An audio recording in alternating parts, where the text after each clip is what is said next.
Baie dankie dat jy my vanmôre hier verwelkom.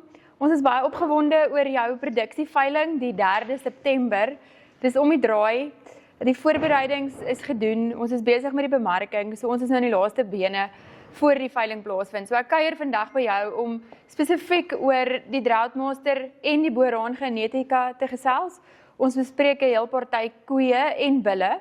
So ek is baie opgewonde om te hoor wat het jy te sê oor die aanbod. Ja, Risa, dankie. Dankie vir jou moeite om hier te wees. Ek voel altyd 'n veiling is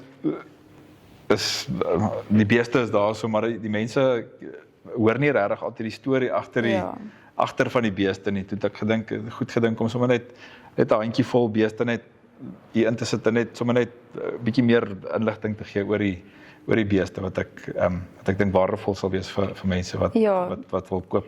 Definitief, ek dink om die genetika agter die beeste te bespreek, so kom ons spring weg met die eerste Boerhaan koei in die ring.